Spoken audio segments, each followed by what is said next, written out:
Let's fight बयानबाजी। राहुल गांधी के जन्मदिन पर नई दिल्ली के तालकटोरा स्टेडियम में इंडियन यूथ कांग्रेस ने मेगा जॉब फेयर लगाया।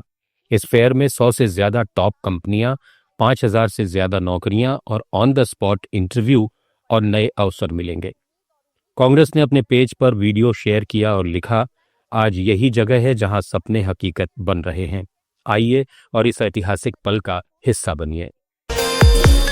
पत्रकार आदेश रावल का एक इंटरव्यू चर्चा में है, खासकर राजनीतिक गलियारों में एक इंटरव्यू के बारे में। उन्होंने कांग्रेस के बारे में अपने विचार व्यक्त किए हैं। रावल ने कहा, दरअसल होता क्या था कि पहले ना गांधी कोई भी चीज बोलते नहीं थे डायरेक्टली, जो उनके आसपास के लोग होते थे वो बोलते थे। इंदिरा जी के टाइम में आर.के. धवन, होतेदार, राजीव गांधी के समय में वी जॉर्ज और सोनिया गांधी के समय में अहमद पटेल। तो ये लोग जो हैं किसी से भाषण दिलवा के और उस पर एक्शन कर देते थे। कभी गांधी कभी नहीं बोलते थे। राहुल गांधी पहले व्यक्ति हैं जिन्होंने ये काम किया है। दरअसल हुआ क्या, यूपी के दौर में क्या हुआ, सोनिया गांधी के आसपास कितने नेता थे? अहमद पटेल, अंबिका सोनी, जनार्दन द्विवेदी, गुलाम नबी आजाद, ए.के. एंटनी, ये इतने लोग थे। ये लोग क्या करते थे, ये लोग राजनीतिक रूप से ये कहते थे सोनिया गांधी देवी हैं, आप इनकी पूजा करो। कोई कह रहा है कि तुम फल चढ़ाओ, कोई कह रहा है दूध चढ़ाओ, कोई कह रहा है शहद चढ़ाओ, ठीक है। अब राहुल गांधी की राजनीति अलग पता कैसे है? राहुल गांधी राजनीति में आए और उन्होंने पुजारियों को बाहर कर दिया और कहा कि मैं खुद पुजारी हूं। सचिन पायलट ने दिल्ली मुख्यालय पर प्रेस कॉन्फ्रेंस करके मोदी सरकार को घेरा था। इसके पलटवार में भाजपा सांसद गुलाम अली खटाना ने कहा, मैंने भारतीय जनता पार्टी का असल मकसद है अंत्योदय, आखिरी आदमी तक पहुंचना। भारतीय जनता पार्टी का कभी भी ये नहीं रहा है कि हम किसी को टीज करें या किसी को अपीस करें। हमारे लिए सब माननीय नागरिक हैं देश के, और भारतीय जनता पार्टी को लोगों ने मैंडेट दिया है, जिसकी रहनुमाई देश के वजीर आजम नरेंद्र मोदी जी कर रहे हैं। सेंसद से जो कॉस्ट है, सेंसद से ये बहुत बड़ा अभियान है। इसमें करीब 1.25 लाख के करीब सेंसस के। वहीं सचिन पायलट के बयान पर उत्तर प्रदेश के राज्य मंत्री दानिश आजाद अंसारी ने कहा, ये बताइए, कांग्रेस पार्टी अगर इतने ही पिछड़ों की और दलितों की हितैषी होती तो बहुत लंबे समय तक कांग्रेस पार्टी शासनकाल में रही केंद्र में। अगर पिछड़ी जातियों का, दलित समाज का, पासमानदा समाज की चिंता उनके अंदर होती तो जातिगत जनगणना कांग्रेस पार्टी ने करा लिया होता। कांग्रेस पार्टी ने कभी भी देश के विकास के एजेंडे के साथ राजनीति नहीं की। अपने निजी राजनीतिक स्वार्थ को पूरा करने का एजेंडा हमेशा कांग्रेस पार्टी के लिए सर्वोपरि रहा है। आज अगर प्रधानमंत्री मोदी जी ने आगे बढ़ के जातिगत जनगणना को स्वीकार करते हुए उसको कराने का फैसला किया है, इसके लिए अब नोटिफिकेशंस भी जारी हो गए हैं, तो इससे कांग्रेस पार्टी परेशान है, हैरान है। कांग्रेस पार्टी केवल और केवल अपने राजनीतिक लाभ के लिए इस तरीके के बयान दे रही है। बिहार में इसी साल के अंत तक विधानसभा चुनाव होने हैं। ऐसे में आम आदमी पार्टी के सांसद संजय सिंह का बयान सामने आया है। उन्होंने कहा कि ये फैसला पार्टी के राष्ट्रीय अध्यक्ष केजरीवाल जी और बिहार की कमेटी के साथ बातचीत में ये फैसला तय लिया गया है कि हम बिहार के सारी सीटों के ऊपर चुनाव लड़ेंगे। सर, आपने मुख्यमंत्री नीतीश कुमार से भी आगाह किया है कि जिस तरीके से बिहारियों पे अत्याचार हो रहे हैं, बिहार के लोगों को जो उजाड़ा जा रहा है दिल्ली में, उनके दुकान, उनके मकान उजाड़े जा रहे हैं, उसको लेकर मैं मुख्यमंत्री जी से चाहता हूं कि वो मोदी जी से कहें और इस रुकवाएं, क्योंकि इन लोगों ने तो वादा किया था जहां झुग्गी वहां मकान का। राजस्थान के कांग्रेस प्रदेश अध्यक्ष गोविंद सिंह डोटासरा ने केंद्र पर मुख्यमंत्री और मंत्रियों के फोन सुनने के आरोप लगाए हैं। डोटासरा ने कहा, अगर हमारे मुख्यमंत्री और मंत्री ये कहने लग जाएं कि मेरे से डायरेक्ट फोन पर बात मत किया करो, मेरा फोन दिल्ली वाले सुनते हैं, तो आप समझ सकते हैं ऐसे में प्रदेश का क्या हाल होगा। जो हमने सुना है वो मैं बता रहा हूं, सही क्या है ये तो वो जाने। इस पर पलटवार करते हुए केंद्रीय मंत्री गजेंद्र सिंह शेखावत ने कहा, होने शुरू हुए टेलीफोन टैपिंग अशोक गहलोत सरकार में, जिसमें डोटासरा साहब खुद मंत्री थे, पीसीसी चीफ भी बने, उस समय के टेलीफोन टैपिंग के प्रकरण चीफ मिनिस्टर के ओएसडी ने जिस तरह से उन सब का खुलासा किया है, मुझे लगता है कि उसके बाद में शायद अब कांग्रेस के किसी नेता से कम राजस्थान में तो उनको इस तरह के लांछन लगाने, इस तरह के आधारहीन बातें करने का जो है मॉरल राइट भी अब उनका नहीं है, उनके पास इस तरह का कोई अधिकार नहीं है। अपने गिरेबान में झांक करके देखना चाहिए। और दिल्ली पुलिस को जिस तरह के statement OSD to the chief minister ने दिए हैं, उनकी सरकार को लेकर के, मुख्यमंत्री के व्यवहार आचरण को लेकर के, उनके टेलीफोन टैपिंग में संलिप्तता को लेकर के, मुझे लगता है पहले उस पर विचार करके फिर टिप्पणी करना है।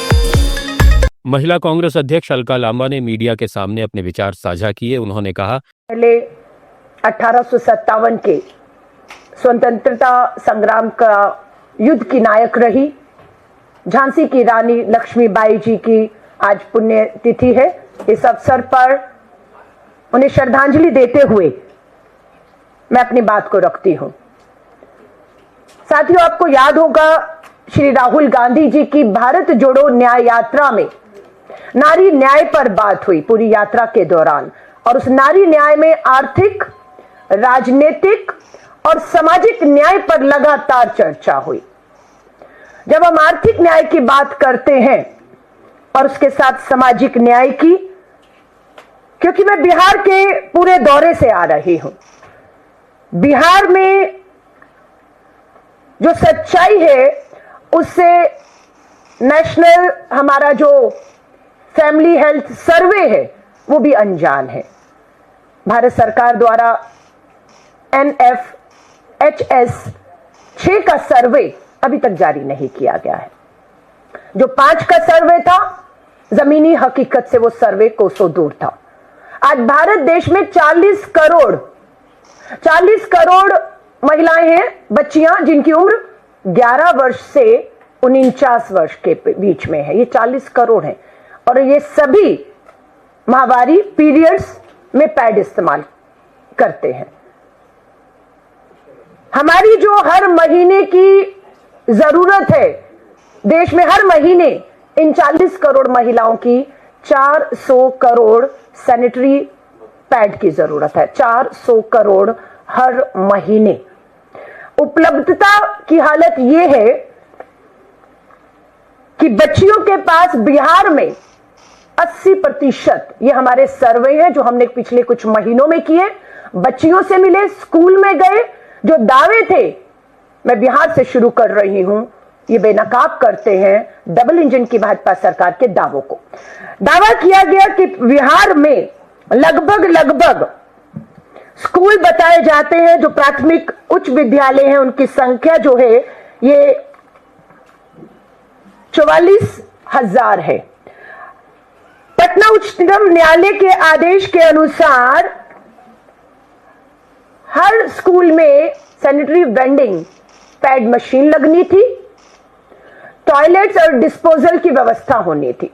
यह सरकारी आंकड़ा बताता है कि 40,000 प्राथमिक विद्यालयों में से अब तक मात्र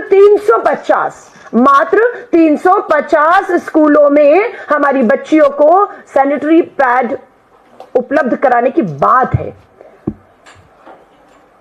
डिस्पोजल हो रही है। और इसकी हकीकत भी हमने जानी कि ये 350 कौन से स्कूल है, और उसकी हकीकत मैं लेकर आपके सामने आई हूं। यूपी कांग्रेस के पूर्व प्रदेश अध्यक्ष अजय कुमार लल्लू ने बीजेपी पर हमला बोलते हुए कहा, देखिए, जातिगत जनगणना के सवाल पर हमारे नेता आदरणीय राहुल गांधी जी लगातार सरकार से सवाल करते रहे, क्या क्या नहीं कहा। अव्वल अर्बन नक्सल, जाति में लड़ाने की बात और बहुत सारे आरोप प्रत्यारोप इनके पार्टी के नेता सोशल मीडिया पर मंचों से और टीवी डिबेटों में कहने का काम किया। अगर जातिगत जनगणना आदरणीय राहुल गांधी जी के दबाव में, जब उन्होंने संसद में कहा कि इसी संसद में इस जातिगत जनगणना को पास कराऊंगा, आज सरकार जो कि जातिगत जनगणना कराने की कवायद शुरू की है, इसका कोई टाइम बॉन्ड होना चाहिए, इसके बजट का निर्धारण होना चाहिए। और मैं समझता हूं कि ये सरकार जातिगत जनगणना अभी कह तो रही है कराने की, लेकिन इसका कोई टाइम बांड नहीं दिया। सरकार के मन में पाप है, वह गरीब, दलित, पिछड़े और आदिवासियों को आरक्षण नहीं देना चाहती, उनके संख्या के आधार पर उनका अधिकार नहीं देना चाहती। आप लिख कर ले लीजिए कि ये लोग 2029 आते आते जातिगत जनगणना नहीं करा पाएंगे। अमेरिका के राष्ट्रपति ट्रंप और पाकिस्तान के सेनाध्यक्ष आसिम मुनीर की मुलाकात ने भारत की राजनीति में नई आहट पैदा कर दी है। सुप्रिया श्रीनेत ने इसे लेकर बड़ा बयान दिया और कहा, आज दोपहर में 1 बजे वॉशिंगटन में अमेरिका के राष्ट्रपति डोनाल्ड ट्रंप पाकिस्तान के सेनाध्यक्ष असीम मुनीर के लिए एक प्राइवेट लंच होस्ट कर रहे हैं। ये जो लंच है ये निजी लंच है, ये वॉशिंगटन के कैबिनेट रूम में किया जाएगा और प्रेस से कोसों दूर किया जाएगा। तो इस लंच की कितनी अहमियत है और कितनी आत्मीयता है उसका अंदाजा आप खुद लगा सकते हैं। एक बात का ध्यान रखिएगा, अमेरिका के राष्ट्रपति पाकिस्तान के राष्ट्राध्यक्ष से नहीं मिल रहे हैं, वो भारत के उस दुश्मन से मिल रहे हैं जो हमारे खिलाफ लगातार जहर उगलता है और उसका परिणाम था कि आतंकियों ने पहलगाम में घुसकर हमारे निर्दोष 28 लोगों की निर्मम हत्या करी और वो आज भी फरार हैं।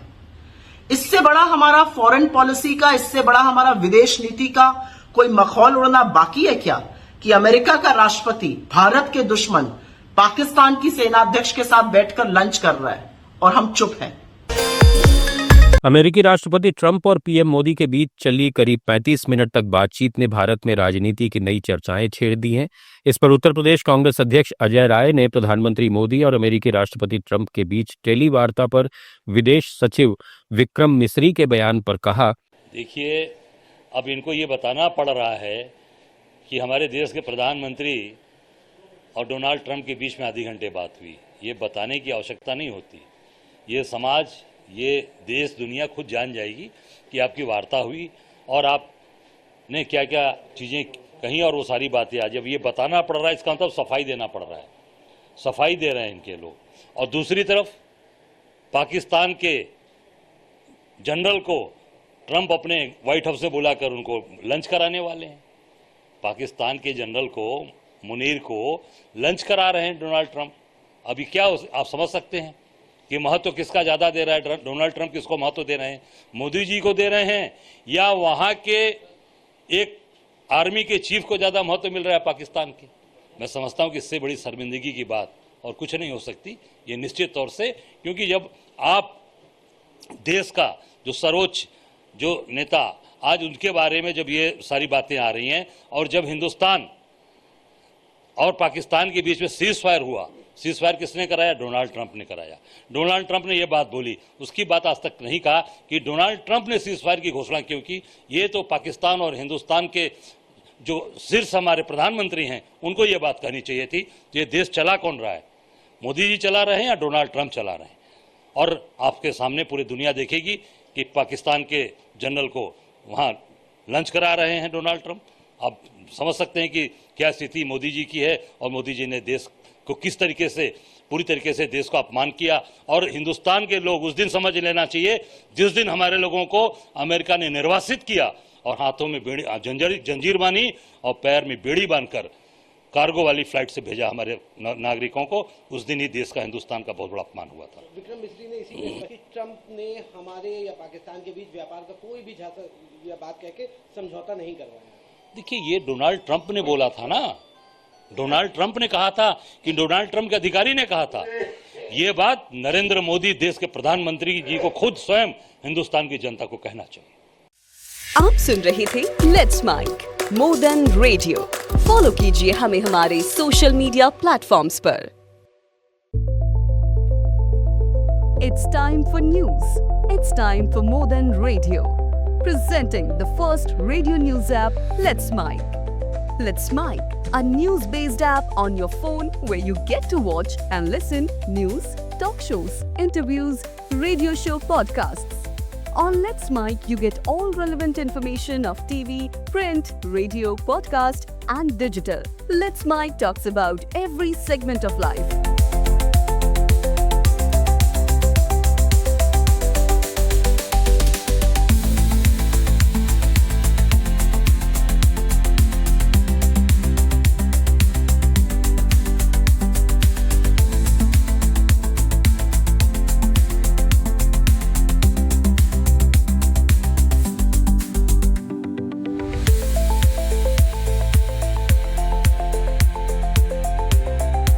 Let's Mic is not just a revolutionary idea. Download the app now from Play Store. Available both on Android and iOS mobile phones.